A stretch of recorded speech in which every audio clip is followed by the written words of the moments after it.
Rock the Ripple. Rock the Ripple. The Rock the Ripple podcast with Narita McInnes. Let's do this. Hello and welcome to another episode of the Rock the Ripple podcast. I'm your host, Narita McInnes. It is so awesome to be here with you as always. And today is another very exciting day because I have a very special guest on the show. He is a freedom activist, a public speaker, a content creator of natural law and morality, a father, and so much more. He is an all-round awesome human. He is the one and only Will Keller. Will, welcome to the show. Thank you so much for having me on. It's a pleasure.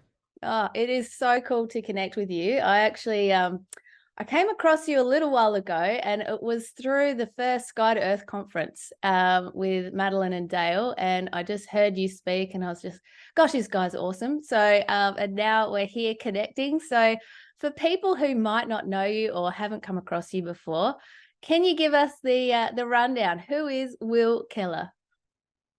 Excellent. Yeah, no, sure thing. I'm a guy. I'm a guy that loves nature.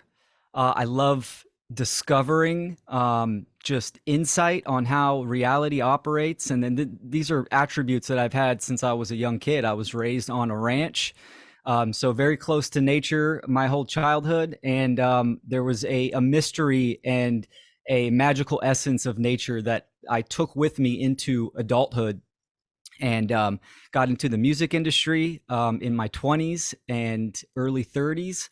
And now I'm well into my 40s. And I probably been on a 10-year journey of self-discovery for myself, and then branching out into different facets of knowledge and wisdom and applying that. And, really getting a grasp on what's going on in today's world, the current human condition.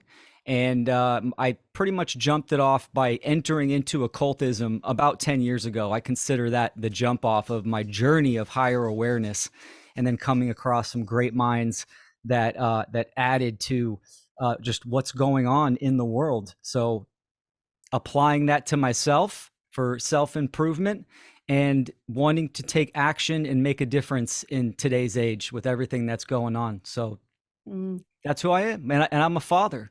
So of course, spending time with my daughter is on the top tier of my time and attention. So I love doing that. Love watching her grow, seeing the correspondences between her and myself, right? There's nothing better than seeing a little mini me and seeing her develop into her own creative expression. So How old is she?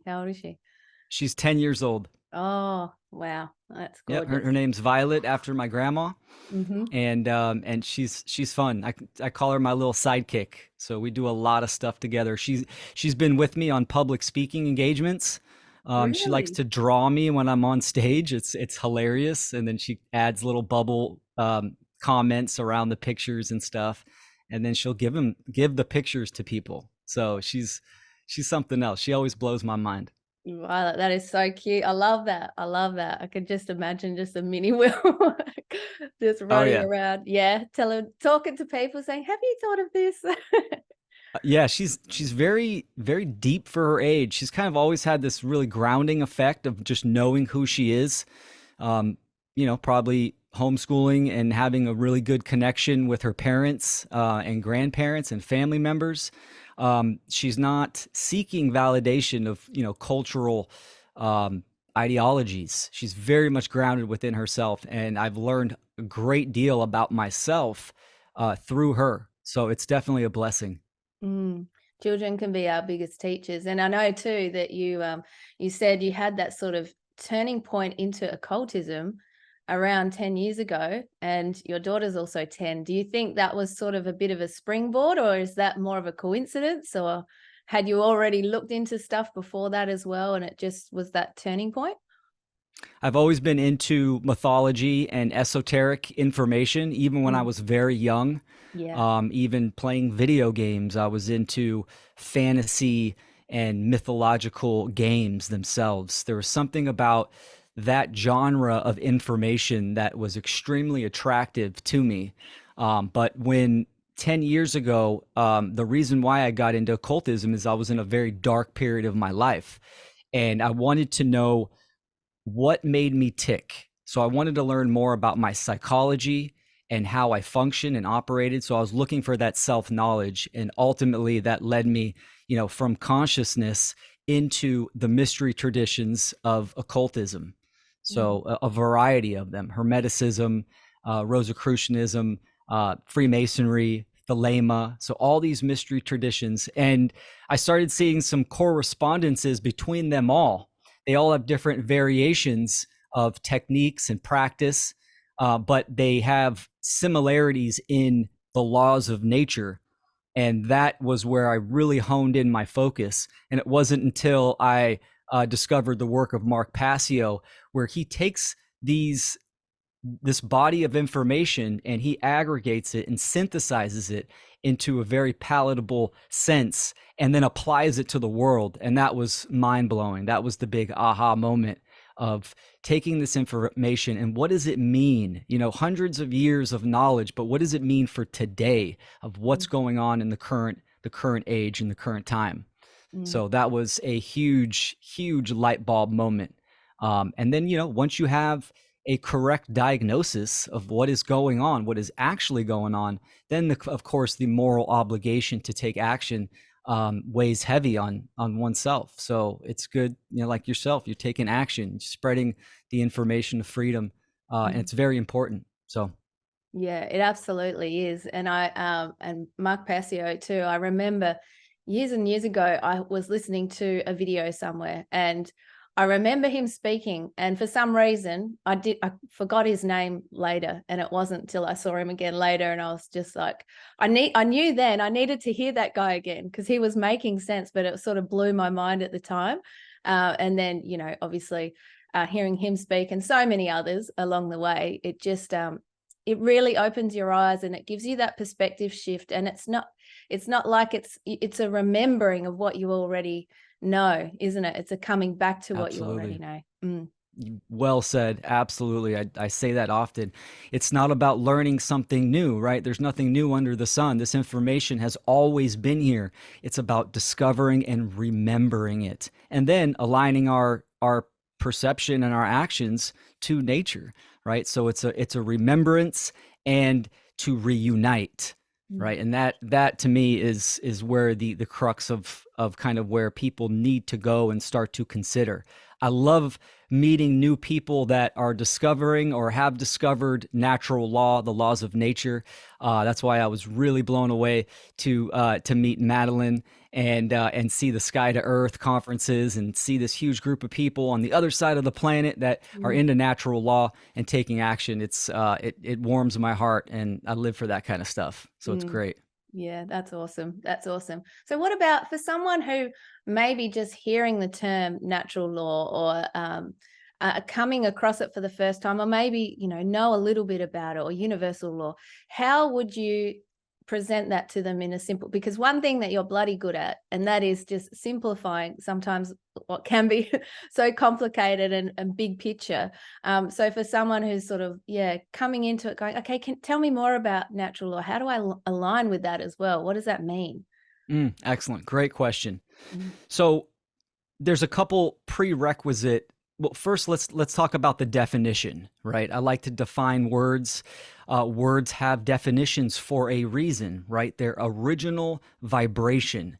And this is kind of a big psychological psyop that's going on in the world today, that words are relative and they don't have meaning, and it's whatever we say it is. But as soon as we get into that realm of relativism, then communication goes out the window. So like you said, I love to simplify the profound. So let's define our terms. So we have natural law. The word nature is Cometian, ancient Egyptian, right? It's spelled NTR. It's pronounced netcher. It means creation. That's what it means. Creator, creation. That's the actual definition. So natural is of, from, or related to creation. So a lot of people go, okay, yeah, I get that for sure. Then we get into law. The correct definition of law means that it is an unchanging, immutable, and binding condition or dynamic. So this is the correct term of law.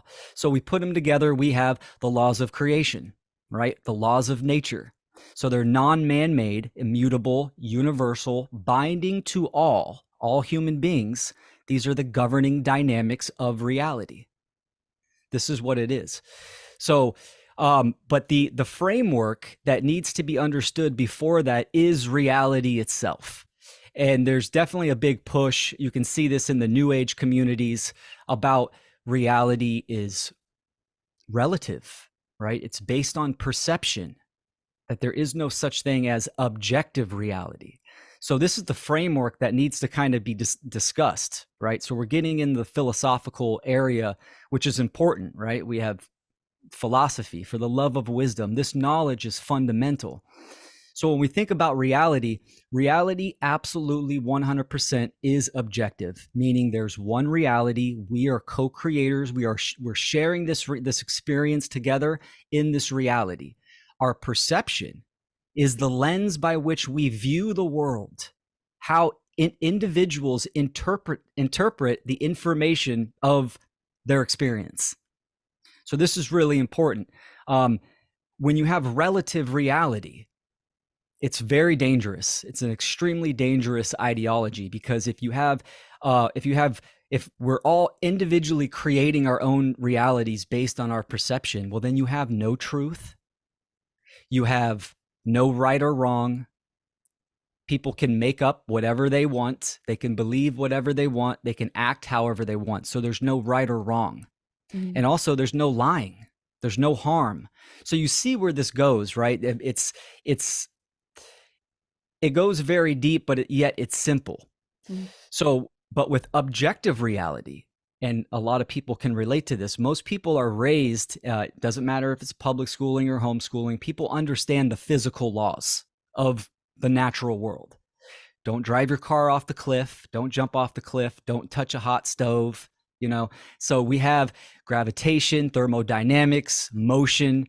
We have all these physical laws that most people understand, but yet there are first principles. There are laws that supersede the physical laws, because as a lot of people know, and I'm sure you'll agree, that this physical reality is really just energy and consciousness, right? This is a manifested reality. The density is way more dense.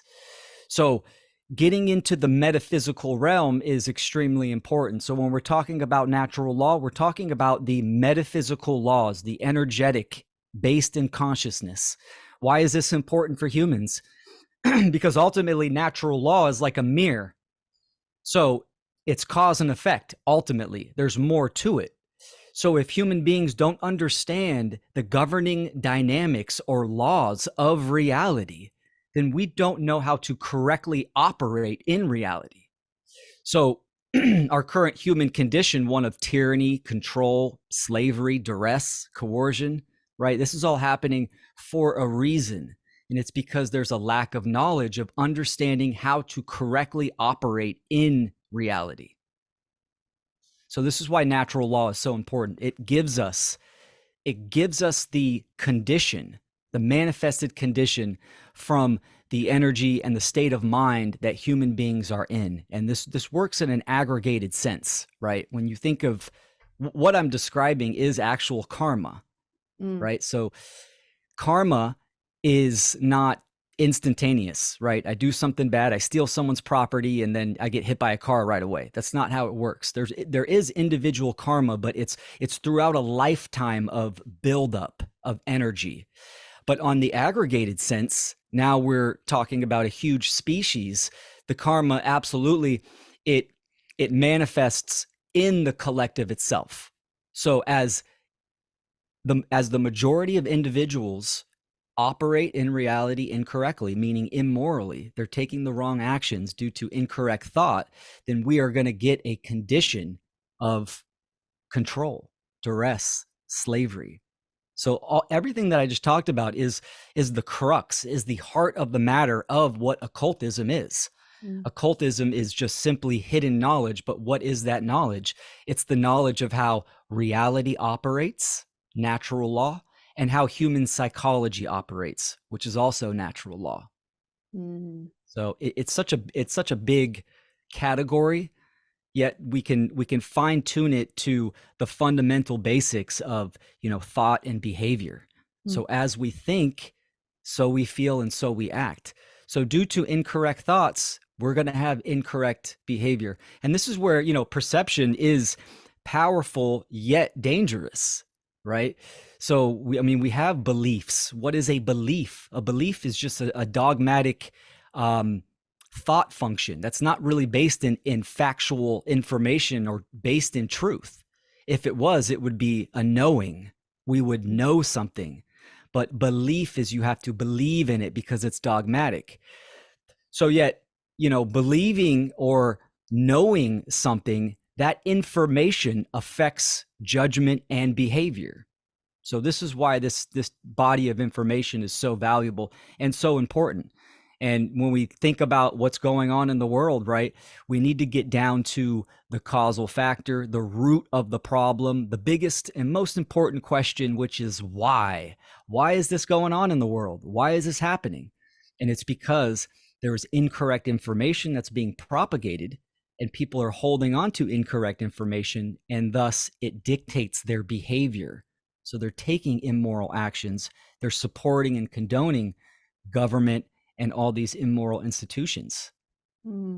Yeah. And that would come back to ignorance, and not in you're an ignoramus, but it's just not knowing. That's what it means, doesn't it? Or you're ignoring, or speak to that a bit more, because you're across that. Oh yeah, for sure. Let's talk about this will tie in with it, the three prerequisites of wisdom, right? So ignorance is the absence of truth. And when we talk about truth, it's not about, oh, my truth, her truth, your truth. There is just the truth. The truth is simply that which is. So that which has manifested, or that which is manifesting. So when we talk about the truth is natural law, because it is the cause. So ignorance is the absence of truth. So yes, we can come to know the truth of reality. We can come to know the truth of what is going on in reality, right? The current human condition. So the next prerequisite is knowledge. Knowledge is the accumulation of truth. So we are gathering all the information that is based in truth. It is correct. That's what correct means. It's based in truth. So we're gathering all that information and that knowledge. And, just because somebody knows something doesn't mean they understand it. So understanding is gathering correct information, correct knowledge, right? And then taking that knowledge and applying it to oneself. So wisdom is the application of truth. So it's knowledge applied. So it's not what you say, it's what you know. That's the good old fashioned quote. So ignorance is the ultimate sin. And I mean that as, excuse me, sin as in opposition to nature. This is what sin is, not like the cultural Christian sin. So ignorance is the primal fallacy. So the majority of people need to highly consider where they get their information from. And in an age of deceit and lies and manipulation, the majority of people get their information from the mainstream news, social media, all different types of outlets, but yet they're missing that fundamental foundation of natural law, of self, of nature and reality. So their discernment and their judgment is off. They're not able to discern lies from truth. Yeah, and that's so important. And I think as well, like when we start looking into this sort of stuff, like it is an unraveling. It is like we said at the start, it's lifting off the layers and taking off the goggles and seeing things for what they truly are. And sometimes it can be confronting for people to really see that actually this whole world's been a little bit upside down, and what we've learned isn't quite true. And like you said as well, occult simply means hidden knowledge. So occult isn't bad, it's hidden. So when we bring that to the forefront, then the more of us that understand or know what natural law is, then we're shifting consciousness, we're rippling out that knowing on such a bigger scale. And that to me is how we change the world, and obviously first and foremost doing the work within as well. And I think you speak a lot about that too. I think that's so key and vital to wanting to see us bring about change as well. Would you say that too? Oh yeah, 100%. The change must start within the individual, in the mind. All change must occur in the mind. Right. And this is the first principle, the first law of natural law is mentalism, meaning that the all is mind. The universe is mental, just as the individual, that's on the macrocosm, right? In the microcosm, the individual mind is prime, is first. So it has to change in the mind first. Our internal ecology is vital. And just as the knowledge of food, right, and water is a part of objective reality. Like water is a part of objective reality. Every human being obviously is 75% water. We need water to survive. It doesn't matter if someone doesn't believe in that. It's a fact. It is truth. So our internal ecology, meaning our internal environment, our state of mind, our emotional stability, and our actions. This is the threefold aspect of the very essence of a human being. This is what separates us from the animal kingdom, is that we do have higher order thought functions. Unfortunately, the majority of people don't have that higher order thinking activated. So a lot of these topics seem very woo to the average person. So this is kind of part of my technique of trying to simplify this deep information, because the truth of the matter is this knowledge of occultism, it's a double-edged sword, right? You can use it for higher awareness, higher consciousness, freedom, morality, or one can use it for egoic purposes and for control and manipulation. So the knowledge itself is neutral. It all depends on what one's going to do with that knowledge.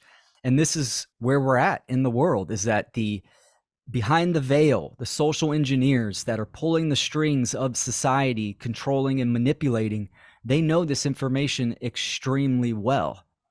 And all the distractions and the psychological operations, this is all to distract us from really ourselves and putting in that work to discover natural law.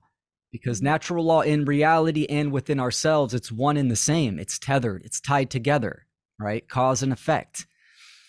So it's very important that we get down to the fundamental, which even the word fundamental means, the first level. The first mind, the first layer of mind. These are first principles. So yeah, no, it's extremely, extremely important. And it's quite the task to try to educate people, which really, I like to use the term inspire, because unfortunately we can't do the work for other people. No. Everyone needs to begin this journey of self-discovery and self-actualization. So we as content creators, what we can do is understand this information for ourselves and activate and inspire others to look within themselves and change their mind. Absolutely. I couldn't agree more. And I think for some people that is a hard thing to do, because it is it's so far out. And I mean, not only looking at the stuff in the world, but looking at the parts within that we don't always want to look at, because that is Mm. tough stuff. It's looking at our trauma. It's looking at the bits that we don't like about ourselves, the not so sexy stuff. And then, of course, like you said as well, that having this knowledge, then having it is using it. You can use it one way or another. You can use it many different ways, but it's like any tool. You can use a pen and you can write the world's best novel, or you can use it to stick it in someone's leg, like Hmm. it really is a tool, and we get to choose how to use it and how we'll show up. And obviously, for the people like you and I and who we connect with, we want to make a difference, and we want to do that, but we have to start within. So yeah. Absolutely. Mm. This is this is the ultimate solution, right? I mean, there's a Mm. lot of people that talk about, oh, cryptocurrency is going to save us. We just need to just branch off and create our own communities and just ignore government institutions and all this kind of stuff. There's only one solution, and that solution is understanding the fundamentals, the most important information, which is natural law. And as more people understand this information and align their actions with morality, objective morality, and take action, now we start to see the tide turn, applying cause and effect, right? We start seeing an immoral society start to switch to a moral society. And we will see the effects of that. And that will be entering into a more free society. Slavery and control will start to eliminate. But yes, like you said, it takes courage. It takes courage. It takes vigilance and persistence and looking at the dark aspects of oneself. It's epigenetically ingrained in our DNA through generations and generations of trauma. And Mm. it's extremely difficult for people to look at themselves literally in the mirror and ask them, why do I believe what I believe? Why do I hold these beliefs? And it's brutal. It is brutal. I think, and this is part of my message too. I like to go to all different types of alternative media and explain that there is a core solution. There's a prerequisite that must be met for any change to occur, and that is knowing objective morality, natural rights, and natural law. Because from there, in every facet of society, this applies, right? It's like we're not going to have a financially free market if people don't understand right or wrong. We're not going to have an ethical agricultural market or category if people don't know right or wrong. Mm. So it's organization and cooperation and organizing these systems that are harmonious with nature and that align with the principles of freedom and morality is a must. And that's why it is called first principles, right? First things first. It's the foundation. Without that foundation, the house that we build is just going to crumble down. Mm.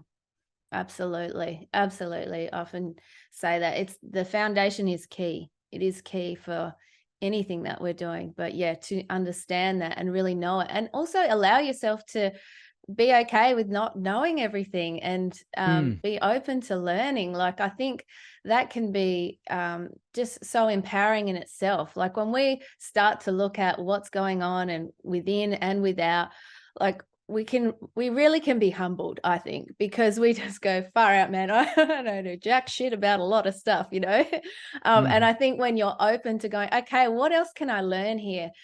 Show me what I can learn, let the wisdom come on in. And when you open that door, you might see things that you don't want to see, but you also see things that you become more empowered, because you know yourself more and you realize how freaking powerful you are as well as a being and a creator. Mm. Exactly. Absolutely. This is something that I've learned with my daughters. Kids go through the why stage, Yeah. right? It's like usually like around 3, 4, 5 years old, 6, and they start asking you, why this, Dad? Why this? Why that? Why that? And it's such a great opportunity to literally tell your kids, well, I don't know why that is. Let's go find out. And you're stimulating critical thinking because you're activating that archetype of the seeker where you want to learn. And this is extremely important for just human beings in general. I mean, this is what we're here to do. This is the universe is a university. We are here to evolve and grow, and evolution is based in freedom, right? Freedom and evolution are the same thing. If we don't have freedom, we're not evolving. So if we have slavery and control, we are devolving, which means we are, we're stagnant. And this is the case now. Now, yeah, there are people that have gained a greater awareness, especially over the last 3 years, with some of these major events and in the current major events as well. So there's a lot of people that are seeking information. This is where the context of that information is vital, is important, right? If we're talking about the effects and, this is what's going on in this event, and these are the theories and the alternative suggestions, we're not getting down to the cause of why this is going on and how do we create change. So absolutely, learning is where it needs to be. We need to seek the truth first and then apply it to ourselves and then speak the truth. So, and I get asked a lot of questions, and no questions off limits for me. And I don't have a problem with saying I don't know. So, and I think that's something that a lot of people can kind of learn from is, we don't have to have all the answers. That's not the point. But we can have correct answers. Doesn't have to be all of them, but we can have the correct ones. Absolutely. Absolutely. I love that so much. I mean, and how can we know everything anyway? Let's be honest. We live in an infinite reality. Like how will we know everything? Yeah, for sure. I mean, nature is the ultimate mentor. All the secrets to knowledge, to evolve, to build a fantastic society that is evolving, even technological, right? We can do this by understanding nature herself. All the answers are there, and so she's the ultimate mentor, and that's something that we can inspire to. I mean, we're talking about nature's perfect order. When I say nature, I'm referring to natural law. It's one and the same in my book. It's a system. It's a self-organizing. It's a perfect system that operates. And what this means for human beings is that it manifests the reality that we are mentally constructing through our actions, right? This is kind of what a lot of people need to understand, is that this is how manifestation works. It's based upon actions, right? Because this is what an action is, an act ion. Act is to perform, and ion is energy. So we are performing the energy, right? So this energy, it influences the environment and has an effect. Now, of course, our actions are based upon our thoughts, right? Our thoughts, then our emotions, and then our actions. So, or we can look at the emotions as a compass, energy in motion. This is what emotion is. It's a compass to guide us, to kind of regulate the direction that we are going mentally, and it's a powerful tool. So I love it. I love diving into the secrets of nature. So that's my point: is nature is the mentor. Yeah, nature absolutely is a mentor, and I love that too. And with the work that I do, I help people to reprogram their subconscious mind, which really the crux of it is we're changing the patterns that were there, because like you said, it's our thoughts that then create our action. And if we're having thoughts that aren't in alignment with our highest potential and the frequency of what we want to emit, then when we're not going to be able to create what it is we want to create. So it starts there as well. And when we tune into nature and natural law as well, like it's just, I mean, I say it so many times, we are so freaking powerful. We are so freaking powerful. So when we align with truth and when we align with what it is that we truly want to create, well, that is where the magic happens, isn't it? Yes, Mm, 100%. And this is another reason for, all the distractions. mm, They need these distractions. This is why it's speeding up, and they're kind of hitting really hard with a lot of distractions over many, many years. I mean, I think the jump off was, 9/11 was a huge ritual that kind of was them coming out and saying, okay, this is the new transition, the new time period of the new control system. And they need these distractions because they understand that human beings, we are a lowercase c creator. We have that ability to create. They don't have that. They're not activated in that higher level of consciousness to create. So they just manipulate. mm, They steal. Um, they invert. That's their biggest tactic. Is they invert everything. That's really their ultimate agenda, is to control perception, to manage perception, and then the individuals that have the incorrect perception, then they obviously their behavior is controlled. mm, So it's perception management and behavior control, but they invert everything about nature, which is deception, right? The mm, inverse of truth is deception, because they know how powerful human beings are. So mm. Yeah. Yeah. And what better way when you can't create yourself to get the creators to create what it is that you want to create through manipulation and inverting everything. exactly. Yep, Yeah. you nailed it. Yeah, Yeah. 100%. So that's kind of a hard part for a lot of people, right? I mean, you talked about doing the deep shadow work, the subconscious work. This is where it's at, to rid ourselves of these erroneous habits. This is where our habits lie. What we do on a day-to-day basis, the consistent thought patterns that one has. This is where we need to shine the light of awareness onto, because a lot of people are just oblivious to their own thought patterns that are rooted in their subconscious mind. Mm, So that work is very important. mm. Yeah. Yeah, absolutely. Absolutely. And something else that you say when you're talking popped into my head. I love that you say this because I'm so the same. You're the student and the teacher. Mm. You're both, because we're always learning and we're always growing. That's how that's how we avoid being stagnant. That's how we avoid just being, not growing. And I love that you say that, because there's so much out there for us to take in and really learn from, isn't there? Absolutely, absolutely. Constantly the student and the teacher.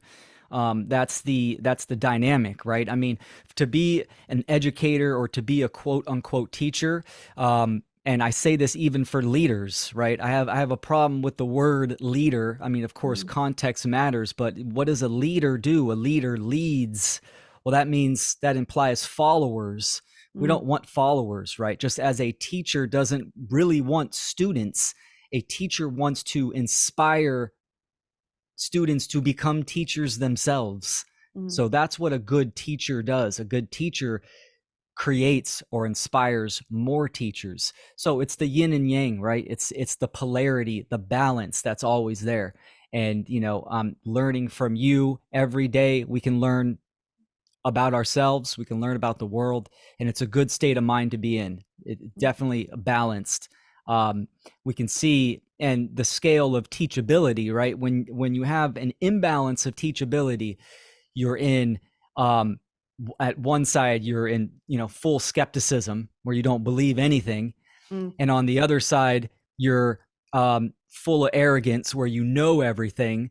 So as you start to pull into the balance, into the middle, you have high teachability. It's like a bell curve, right? So that high teachability is the student teacher dynamic, where you are slightly skeptical, meaning that you don't immediately subscribe or and accept an idea, but you are also willing to change and learn.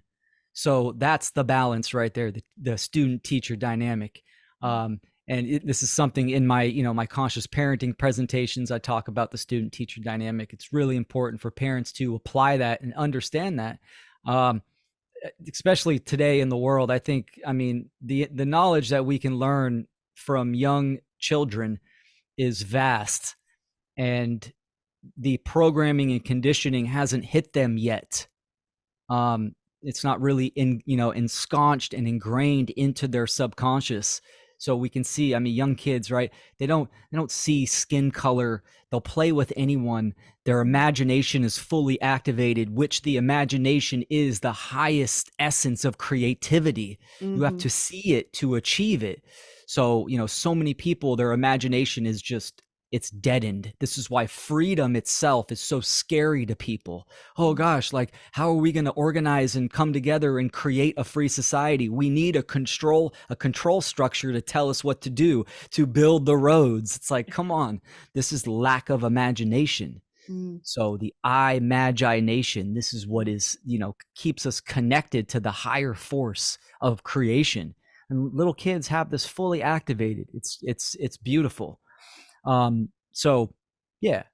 They do, don't they? They do. And I love what you said about balance too, because I know, and I'm sure you can relate to this too. We've swung so far this way sometimes, we've swung so far that way. And in order to know balance, that helps us to come to that place and to be able to stand there. And I like what you said about having that bit of skepticism, but also being, there to be able to do both sides as well. And the conscious parenting stuff, I think that is absolutely so vital right now, and has been, but just more and more and more, because like you said, the kids, they don't have that conditioning yet. And I mean, they might have brought in some ancestral stuff, who knows, but that is where, as a conscious parent and being awake and aware and knowing how to answer questions and how to allow them to express themselves and keep using that imagination of theirs, that we as adults, really, it is vital, like you said as well. Like I've heard Bob Proctor say, it's the best nation in the world, your imagination. Like it really is. Everything starts there. Everything starts there, and we need to nurture that. And as adults, we have responsibility to keep that alive in our children. And that is something that you do a lot of work around, isn't it? It is. Yeah. It's a passion of mine. I do think that this is the heart of the matter, because if we just, think about it logically, if our current human condition is one of control and slavery, right? And the reason for that is incorrect thought, right? The people that have the incorrect thoughts and are taking the immoral actions and supporting the immoral actions, they were raised that way. So there's incorrect parenting going on. And especially in the young children, the formative years, because from 0 to 7, the formatting years really lays the foundation for the subconscious and the operating system for the human being itself. So with the majority of people not being raised correctly, and if this continues, then it doesn't really matter the ones who have awakened and how much action they take. If parents are still raising incorrectly their children, right, then we're just playing catch up. It's just we're not going to be able to get to where we want to get to. I mean, this is what raising a child is. Raising, it's not simply providing for, like, oh, okay, well, my kid had all the toys, food, water, shelter, etc. Those basics. That's not what raising a kid is all about. It's about raising their awareness. A child is a fractal of ourselves, right? So it's an extension that's supposed to expand and go further in awareness than us. This is what evolution does, right? So our children, the generation coming up, should set the bar higher for the human species in awareness, consciousness, spirituality, and just life in general. And we're not seeing that. We're seeing that it's progressively getting, unfortunately, worse, in my opinion, due to ideologies such as solipsism and relativism, moral relativism. So it's conscious parenting is absolutely where it's at. And I talk about the objective principles of conscious parenting. And, this rubs people the wrong way because, parents don't really like to hear that they should do something or their parenting style is incorrect. And the three objective principles are: you need to teach your kid objective morality, because objective morality is learning right versus wrong. So how to act in the world, which also is natural rights. If you don't know what your natural rights are, then obviously you can't defend them. So this is extremely important. So objective morality, natural law, the governing dynamics of the natural world, of reality, and of oneself, and the trivium method, which the trivium method is trivium. The word means the threefold path. So it's the three ways of truth discovery. This is critical thinking. The trivium method, which was originally known as the classical liberal arts, has been completely removed from the majority of schooling systems, right? The indoctrination system, and it's, kind of been lost even for homeschoolers, unschoolers, charter schools. It's a certain body of information, and that is grammar, logic, and rhetoric, right? Or knowledge, understanding, and wisdom. So it's learning how to think, not what to think. So these three principles, I obviously dive, in very much detail in many of my presentations.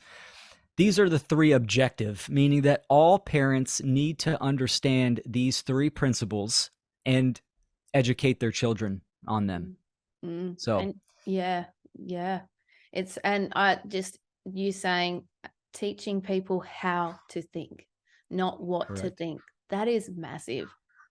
That is Absolutely. massive, because I think everyone in this has gone through the system. It was being taught what to think, not how to think, and that in itself is just massive. That one little gold nugget, and so I guess, with what you're doing with the conscious parenting, I mean, like I said before, it's vital. It's vital. And we as adults, whether we have children or not, we have a responsibility to understand this as well, because we're interacting with everyone, our community, and we all play a role. We all play a part, don't we? Yes, 100%. And our children are the future, right? They are the future. So what's that future what's the context of it? Are we going to have a future that's rooted in higher awareness, truth, and morality? Or is it going to be, more of what is going on, of deceptions, lies? I mean, there's some pretty horrible ideologies: communism, socialism. This is on the rise tenfold. The younger generations are ushering this in so intently, like they want this. They've, like you said, they've been told what to think. And in these indoctrination systems, they're propagating these ideologies, completely. And this is, due to lack of parenting, because this is what government and its institutions represent.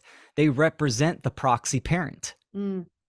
Right? So this is why socialism and communism is so prevalent nowadays. They want to be taken care of, because the majority of parents have lacked spiritually, right? I mean, and spiritually is all encompassing, right? I mean, the physical and spiritual, they're talked about as if they're separate. It's all one domain. Everything is spiritual.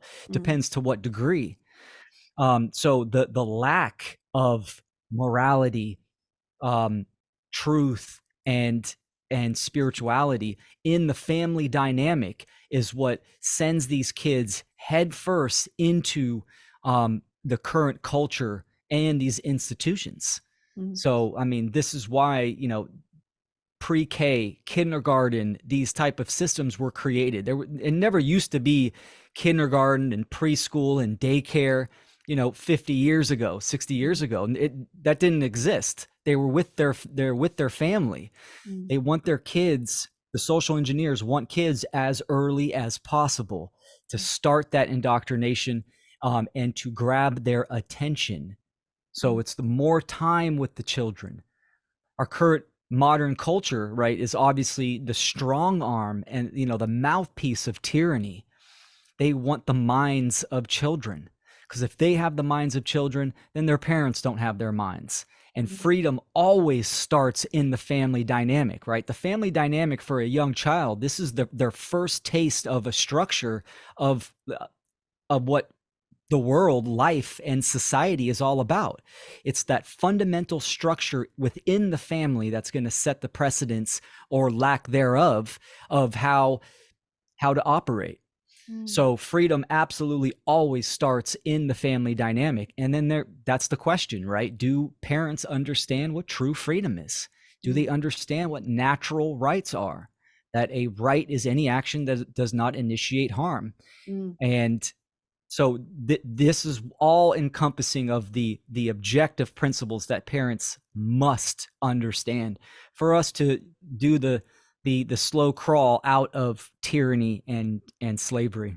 Because it really does come back to the one principle: do not harm.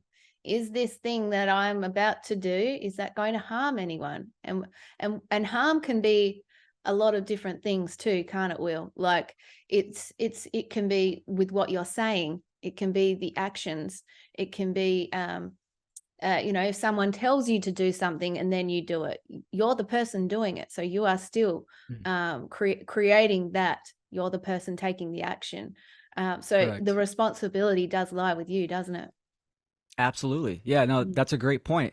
I call it the trinity of sovereignty. So there's three principles. The first one is the sacred feminine dynamic of non-aggression, meaning every human being owes everyone one thing. They owe them one thing, and that is non-aggression. Do no harm. That's what every human being owes each other, right? Non-aggression, the non-aggression principle, the sacred feminine. Number two is the sacred masculine, and this is self-defense, meaning if you are aggressed upon, you have the right to defend yourself. So with these two principles, the sacred feminine and the sacred masculine, they come together, they have the child, which is self-ownership. One that understands the first two principles and takes and owns themselves. They take ownership of their responsibility, their thoughts, emotions, and actions. They take accountability for their behaviors and what they create, what they say, and what they put out into the world. So that is what sovereignty is. Sovereignty is the king or queen, sovereign, ruler of one. So you rule yourself. So this is the trinity of sovereignty. And, this is the foundation. Like, how many people, this is a good topic for people to kind of ask individuals on the street or just basic topics. Does someone know what the non-aggression principle is? Does someone know what the self-defense principle? And, unfortunately, a lot of people do not. And this is the education that we need to kind of propagate to the public. And speaking of education, I mean, you have got, like, technical term, shit ton of resources that people can tap into. What are some of the topics that you cover? It's all natural law, that comes down to that, but there's so much people can get from you. And when people don't know where to start, I think sometimes we go, wow, there's just so much to take in. Where do I start? Yeah, absolutely. The main categories that I focus on in my personal work is, of course, natural law, morality, metaphysics, which metaphysics is natural law, and conscious parenting, and also the tech. And I'm going to do a lot more of content and presentations on the technological age that we are in, because this is vital for people to understand that if we want to get a message out to the public, because this is what we're trying to do, we're trying to get more minds to understand natural law and morality and then align their behavior. As we do that, then we can start to turn the tide. But how do we get that message out? And it's using the technology. Technology is a tool, and it's increasing at a steadfast pace. So we need to understand that it's not like back in the day where we just go out into the corner and the public square and we can convey a message. Like you could do that. You might have 10 people, 20 people. If you plan it, maybe 40 or something like that. But that's not effective and efficient. We need to utilize the tech. And this is the realm. This is the battlefield. Because if you think about the social engineers and what realm are they using for control and deception and lies? It's the tech. It's social media. It's all these platforms. They're using the tech, digital currency, all this kind of stuff. We need to educate ourselves on the technological realm and use it as a tool. So that's a big category that I get into. As far as my personal work on where people can start, I always recommend starting with my presentation called The State of Freedom, what it is and what it is not. That's a really good place where I kind of simplify the fundamentals, and then people can go from there. Obviously, the first presentation for conscious parenting is vital for parents to understand. And my video podcast, my partner John Rowland at the time, we created Natural Freedom League, and we have 77 episodes, some fantastic guests on there. So people can go through there. There's a lot of good knowledge and resources, and download documents and PDFs and all this kind of stuff. And I love that. And this has been an accumulation of 10 years worth of work and study and self-reflection and self-learning, hasn't it? It has, yeah. 10 years strong into seeking. And I'm 4.5, actually coming on 5 years of actually going public. So being into the public, creating my own content, almost 5 years now. Can we talk a little bit about that? Because I know, Sure. like, as someone too who is, you're putting yourself out there. Was that a bit of a shift and a bit of like you had to have a bit of courage to do it, or you're like, no, I'm ready to rock. I'm doing this. Like, how did that sort of feel for you? Because I know that some people, it's talking out. It might not be necessarily having conversations like we are, but even just being able to have the courageous conversations, at the family barbecue type thing, Absolutely. Yeah, it was twofold because I was in the music industry for, a good 10 years where I traveled the world. I'm on stage. I did hip hop.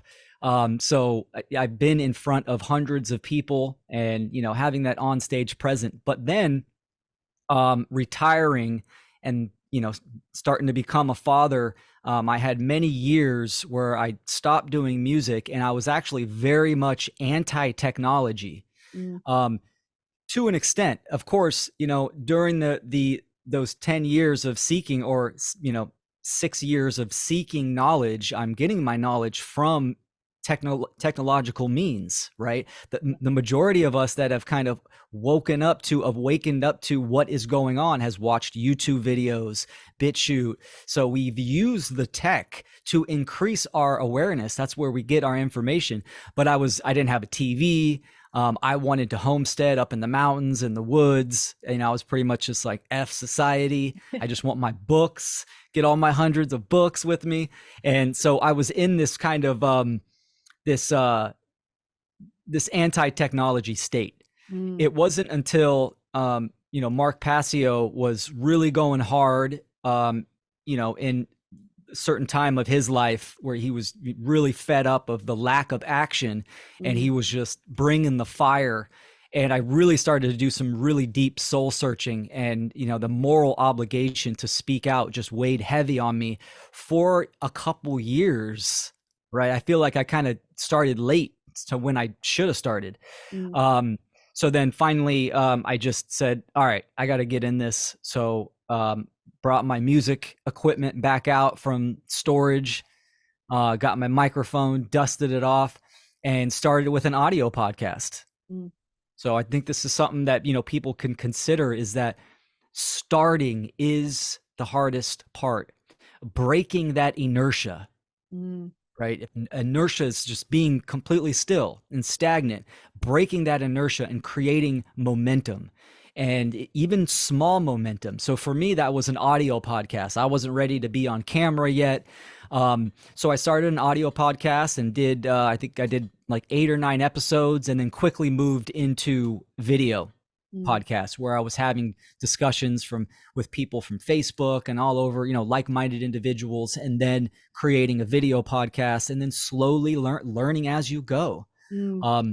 Having taking the first year of the How to Become the True Media course from Mark Passio obviously had a huge impact on me, on educating myself and getting back up to par on modern tech, and utilizing publishing skills that kind of, springboard myself into, a different realm.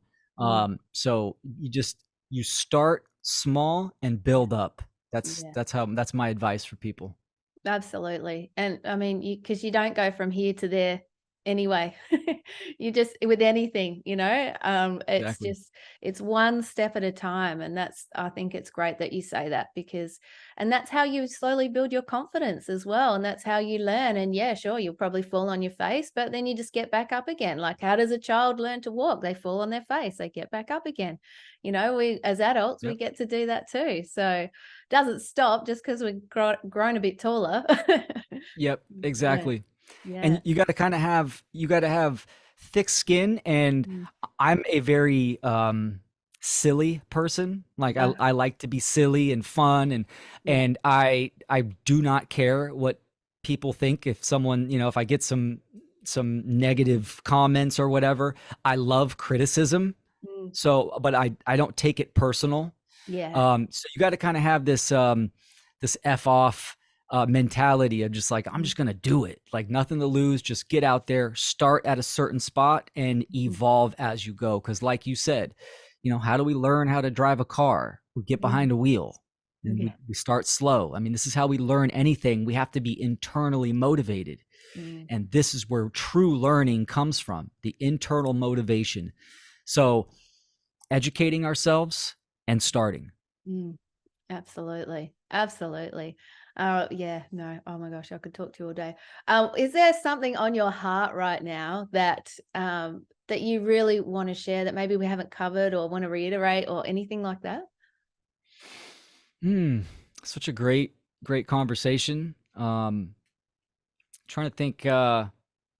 I've been revisiting. Here's kind of a theme that a state that I'm in. I just had the water presentation, so I'm doing an extended version of that on December 12th to the public. So that's going to be fun. But in the very beginning of my my journey to higher awareness, it started with water. So I'm starting to revisit these older topics that I kind of came across 10 years ago, and that's been really fun and interesting to have a fresh pair of eyes, and at a different level of awareness, revisiting certain topics.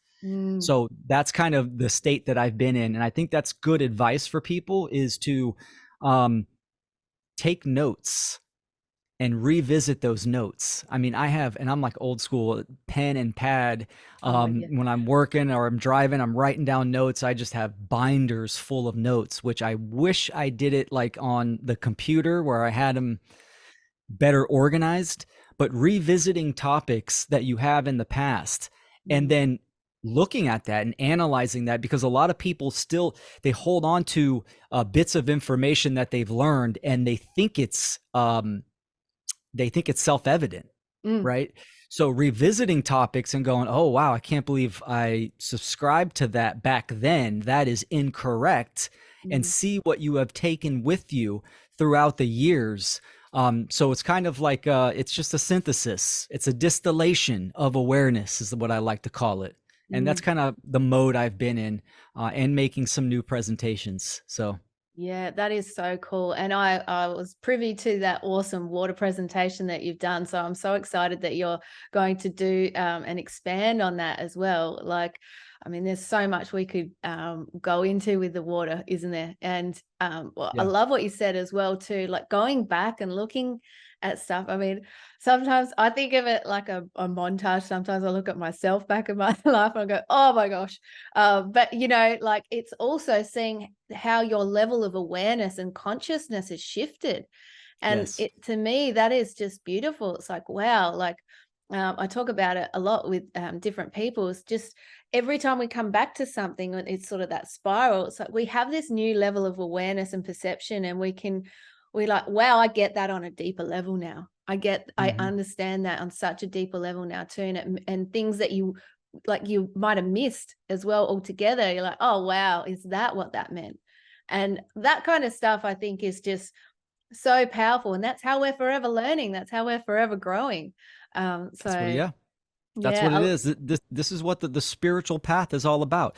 It's a spiral. yes. So the visual, it's like a spiral staircase. And what's Hmm. interesting, if anyone's ever been on a spiral staircase, is that you can look over the staircase and look down and see the spirals that you have ascended up already, right? Mm. So that's kind of what we were talking about. It's looking back and having that self-reflection of where you were and where you're at now in the present moment.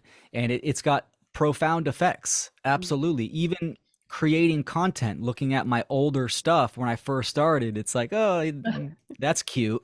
Yeah. Um, it's kind of looking back on it and you laugh at it and stuff Yeah. like that. But you know, practice is where it's at. And Mm. I implore people to get on the battlefield and start putting that time and attention to create action and to integrate and converse into the voice of truth and freedom and morality. We need to amplify this message as much as possible. So we need numbers. Yeah. Yeah, we do. And you know what else I think, as you're talking about the spiral, um, it when we do this work, we also allow for compassion. We allow for wisdom. We allow to be humbled and we can really tap into where other people are at so much more. And because we've walked through that path as well, and we're still walking it, obviously. But I feel like when we do this, I don't know. I think that just brings our heart can expand so much more. Would you agree with that? Absolutely. Mm. Yeah. I mean, we have to have compassion and a certain level of acceptance. And I do not mean, I'll clarify that by saying Yeah. not accepting the tyranny and the immorality of the world today and Mm. by other people, but understanding the acceptance that some people are not ready or they're not going to hear you, Mm. mainly your family. I mean, this is a common thing. Usually, the last people that we can influence is our family members because they have a preconceived notion of who you are and they just tune you out. So, if your awareness has increased in any given topic and you try to convey this to them, a lot of times they just kind of block you out or they brush you off. So it's understanding that especially in the area of content creating and getting this message out, it's focus on your work and the energy that you put out, that vibration, your creative essence, that vibration is going to resonate with people, and the magnetism of that radiance will attract them to you. So it's not about, oh, I need to get this person to understand what I'm saying, or I'm trying to get these people to understand what I'm saying. It's focus on your craft and your message and your work, and they will come to you. Mhm. Yeah. So that's, yeah. I love that you said that. That's so true in everything. I love that because yeah, and that is also coming back to being who you are, being true to Mm. yourself, and you will attract the people who are meant to be in your life and that resonate with what you have to say. And that is how we do it. That is how we do it. isn't it? Exactly. We're creating the ripple effect, right? We Rock are. the ripple. That Well, this is what it's about. We are the rocks that we throw into the ether, creating the ripple of vibration that's going to spark the minds and hearts of other people to take action within themselves. That's mm. what it's about. Yeah, yeah, I'm into that. That's awesome. Well, I could talk your face off and I would love to, but you might need a pee or have some food, who knows. So for people now, where can they best find you? How can they tune into you and just get more of Will Keller? Absolutely. Thank you so much. willkeller.com. It's a good website. I got all my social media links up there. Send me questions, emails. I try to respond to everyone. I'm willing to help out, give recommendations, give insights. My presentations are on there. So that is definitely the hub, willkeller.com. Yeah, that is awesome. Well, thank you so much for being on the show today. And I want to say thank you as well for you at home listening. If you're at home, you might be walking at the beach, who knows, wherever you are. Thank you so much for tuning in. So appreciate you being here as well. But Will, just thanks again for being here. Oh, and by the way, I've got to do this. If you haven't subscribed or liked or left a review, do that as well. Always forget to do that. So do that too. But Will, thank you so much. Oh, the puppy's there. Awesome. For people who are listening to this and can't see the video, there is a puppy on. Who is this again on the This is screen? Pocket. He's usually always on my lap when I'm doing either a presentation or an interview. He's a Chiweenie, so he's a Chihuahua Dachshund. Oh, And cool. yeah, Look at him. he's my other little sidekick. Has he been there the whole time? He hopped down just a few minutes ago and he came back up. So, Oh, see, he knew it was at the end. He wanted to say goodbye. Oh, yep, Pocket. exactly. Pocket, you're awesome. Yeah, That is awesome. That is awesome. Will, Pocket, thank you so, so much for being on the Rock the Ripple podcast. I'm so grateful for your time and your knowledge and everything that you do and share with the world. So thanks again for being here. it's a pleasure. Thank you.